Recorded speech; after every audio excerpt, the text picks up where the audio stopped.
Hello everyone, welcome back to my channel. आज की हमारी स्टोरी बहुत ही इंटरेस्टिंग है और ये स्टोरी है एक लायन और एक एलिफेंट के बारे में, यानी कि एक हाथी और एक शेर के बारे में। बड़ी ही इंटरेस्टिंग स्टोरी है, तो चलिए शुरू करते हैं। वंस अपॉन अ टाइम, यानी कि एक समय की बात है। Once upon a time our discussion was going on. Our discussion was going on, discussion चल रही थी, यानी कि चर्चा चल रही थी। Was going on, was going on का मतलब होता है कोई भी चीज़ कंटिन्यू थी। क्या कंटिन्यू थी? डिस्कशन कंटिन्यू थी।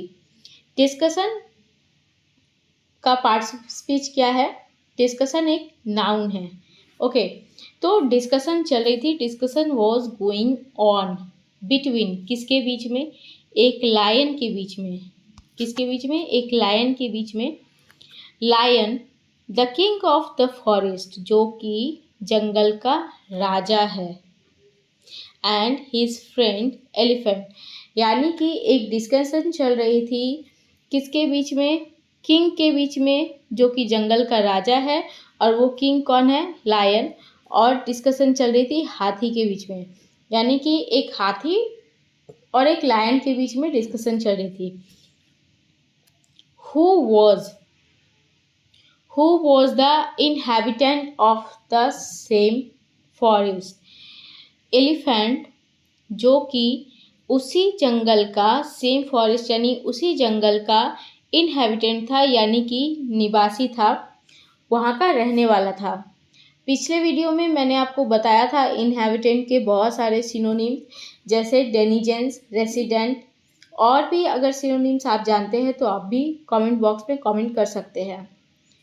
Inhabitant of the same forest, same forest यानी कि उसी जंगल में, जिस जंगल में शेरों का राजा, जंगल का राजा शेर रहता था। They were talking about their great deeds. They were talking about, वो लोग बातें कर रहे थे। टॉकिंग, दे वर टॉकिंग, वो लोग बातें कर रहे थे। अबाउट यानी के बारे में, अबाउट यानी के बारे में। देयर ग्रेट डीड्स यानी उनके महान कामों के बारे में। जो हाथी था और शेर था, वो लोग बातें कर रहे थे। देन सडनली, देन सडनली यानी तभी, अचानक से। Then suddenly the lion disclosed his fear. Disclosed का मतलब क्या होता है, सबसे पहले जानते हैं। डिस्क्लोज्ड का मतलब होता है कोई भी चीज़ उजागर कर देना, यानी कि जो चीज़ क्लोज थी, छुपी हुई थी, उसे बता देना। डिस्क्लोज कर देना यानी कि उसे बता देना, उसे उजागर कर देना। तो एक दिन सडनली शेर ने डिस्क्लोज किया। क्या किया?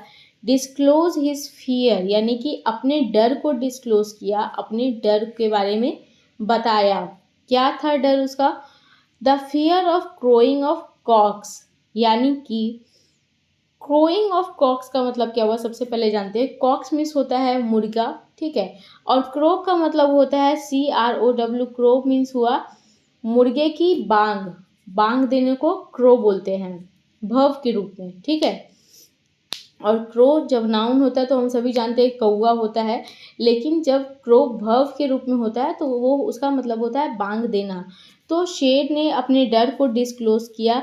क्या डर था उसका? Fear of the crowing of cocks, यानी कि मुर्गे की जो बांग, मुर्गा जो बांग देता है, उससे शेर को बहुत डर लगता था।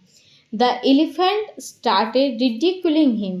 तभी जो एलिफेंट था, क्या करना शुरू कर दिया? उसका मजाक उड़ाना शुरू कर दिया। रिडिक्यूलिंग मीन्स होता है मजाक उड़ाना, ठीक है। ये भव का V4 है यहाँ पर। यदि हम V1 की बात करें तो रिडिक्यूल होता है RIDICULE, रिडिक्यूल। रिडिक्यूल मीन्स होता है किसी का मजाक उड़ाना, मेक फन ऑफ समबडी। तो the elephant started ridiculing him, यानी कि शेर का मजाक उड़ाने लगा। जस्ट देन, तभी, जस्ट देन, तभी। A small mosquito started circling. तभी जो है एक स्मॉल मॉस्किटो यानी कि एक छोटा मच्छर स्टार्टेड सर्कलिंग यानी कि गोल गोल घूमना शुरू कर दिया। ए स्मॉल मॉस्किटो स्टार्टेड सर्कलिंग, कहाँ घूमना शुरू कर दिया?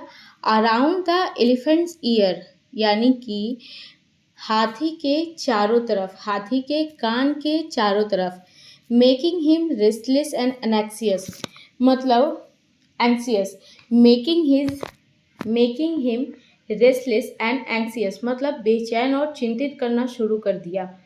The elephant was really scared of its humming, जो एलिफेंट था, जो हाथी था, वो बहुत डरता था। किससे? Scare of its humming. Humming का मतलब होता है भुनभुनाना, भिनभिनाना, जैसे बच्छड़ भिनभिनाती है तो भिनभिनाना का मतलब होता है हमिंग, HUMMING, हमिंग। तो इट्स हमिंग, इट्स यानी कि मॉस्किटो के हमिंग से एलिफेंट को डर लगता था। That made him perplexed, that made him perplexed. Now it was the turn of the lion to be amused at the elephant's action, और अब शेर की बारी थी हाथी के इस काम पे हंसने की, उसका मजाक उड़ाने की या फिर खुश होने की। amused यानी कि खुश होना, क्योंकि जब शेर ने अपना डर बताया था हाथी को तो हाथी उसका मजाक उड़ाने लगा, ridiculing him, और तभी जब हाथी के डर के बारे में शेर को पता चला तो शेर भी ये जानकर खुश होने लगा। अब देखिए, हमिंग का मतलब होता है भिनभिनाना। परप्लेक्स्ड का क्या मतलब होता है? परप्लेक्स्ड का मतलब होता है कंफ्यूज्ड। परप्लेक्स्ड का मतलब होता है कंफ्यूज्ड।